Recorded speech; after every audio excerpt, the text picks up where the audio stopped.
el punto de vista espiritual, el aborto voluntario es algo que no está bien visto.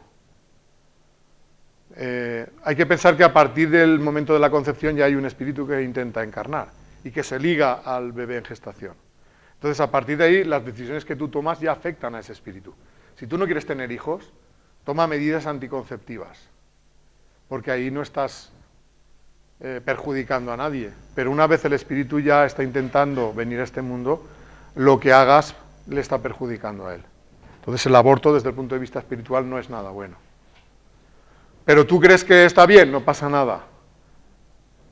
Mira a ver si cuando tú intentes encarnar te gusta que tus padres te quiten la oportunidad, que eso es lo que pasa. Padres abortistas serán luego hijos de padres abortistas. Y siempre tendremos, hasta que alguien rompa la cadena. Lógicamente, cuando uno se da cuenta de que se ha equivocado, pues entonces ahí se acaba el problema. No obstante, sembramos y tenemos que cosechar. Quiero decir que si uno se da cuenta, pero ya lo ha hecho, ¿qué puede hacer? Pues no hacerlo más. No hacerlo más. Entonces ya va a depender de la voluntad de esos padres en, digamos, ir a lo fácil, ¿no? Que es pensar que quitándoles la vida todo va a ser mejor, sin pensar que ahí ya hay un espíritu que va a encarnar.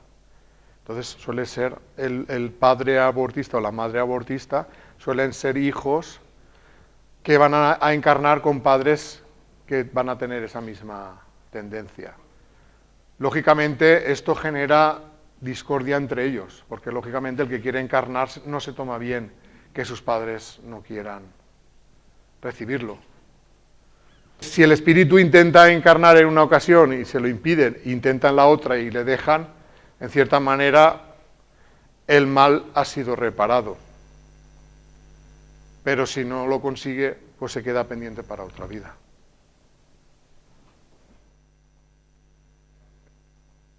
Si la madre puede fallecer, ahí es entendible que se pueda producir el aborto.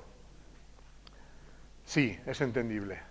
Pero que los hijos tengan un problema de salud, por ejemplo, cuando hay pruebas genéticas y dicen, no, este niño va a traer una enfermedad congénita y por eso no merece vivir, eso ya es otro tema. Eso ya es, tenemos una concepción muy material de la vida y pensamos que antes de nacer no son nada y después de nacer ya sí que son algo.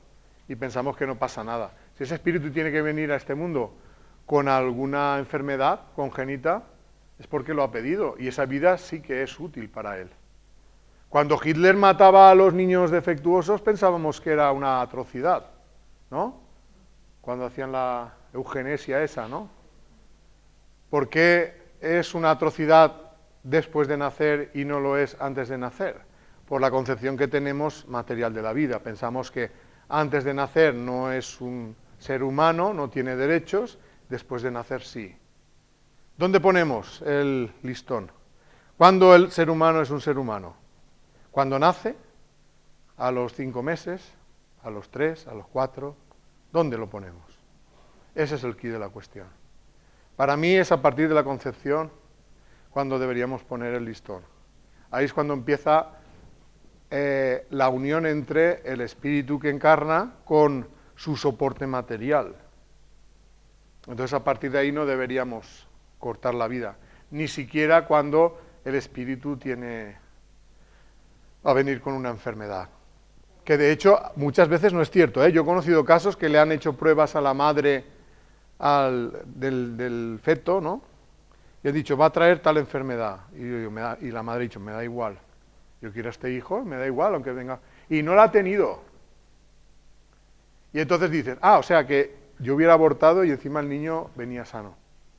Yo conozco casos así. No demos por hecho que esas pruebas son 100% correctas. Pero aparte de eso, los niños que vienen con una enfermedad congénita también tienen derecho a la vida. Desde el punto de vista físico, muchas veces la mujer necesita como un rodaje para poder llevar un embarazo a término.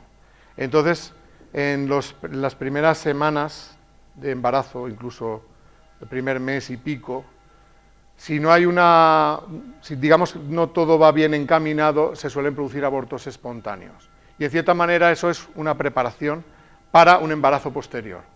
Y en casi todos los casos hay madres que han tenido abortos espontáneos.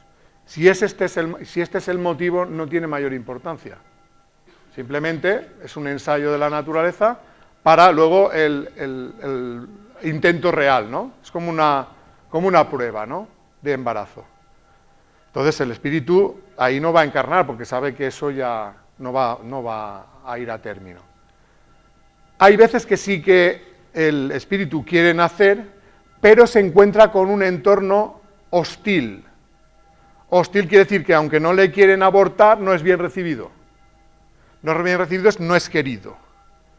No es querido. Entonces cuando el espíritu siente con mucha fuerza que no va a ser querido y él mismo se atemoriza de ese rechazo, él mismo se retira. Y entonces corta el cordón de plata, que sería la unión con el bebé en gestación, ¿no? Y este sería un embarazo, un aborto espontáneo, no por ensayo de la naturaleza, sino porque el espíritu no quiere encarnar en ese ambiente. Entonces, eso podría haberse evitado. Haberse evitado es si no hubiera encontrado ese entorno hostil. Es una combinación de, digamos, el temor del espíritu que encarna y el mal ambiente que hay para que encarne. A lo mejor se puede esperar y lo puede volver a intentar más adelante. O no, nunca se sabe. Pero en esos dos casos sería una cuestión que tendría que ver con o bien ensayo de la naturaleza o bien que el espíritu se retira. Entonces ahí no hay culpables de nada, simplemente que es que el espíritu ha cogido miedo. Pero sí que es cierto que muchas veces los propios padres, hay mucha infertilidad, consecuencias de que los padres no están preparados, porque eso afecta físicamente. Ya no solo el aborto espontáneo, sino la infertilidad, consecuencia del estrés. Eso también pasa. En los países occidentales hay mucha infertilidad consecuencia del estrés. Y no es una cuestión genética, es una cuestión psicológica. Cuando dejen de poner tantas barreras a la encarnación, pues entonces los cuerpos estarán preparados para ese proceso. Pero el ser humano antepone otras cosas, afecta negativamente al cuerpo físico, y el cuerpo físico tiene un mecanismo de cuando no es el momento adecuado, no es buena idea quedarse embarazada. Y es un mecanismo biológico de supervivencia. Si una mujer se quedara embarazada, por ejemplo, en una época de hambruna, seguramente moriría ella y moriría el bebé. Entonces, cuando el cuerpo tiene estrés de falta de alimento, pues se produce una interrupción de la fertilidad. Pues este estrés puede ser también causado por causas emocionales. O sea, si un trastorno psicológico es muy traumático, también afecta a la fertilidad y esas mujeres no se quedarán embarazadas.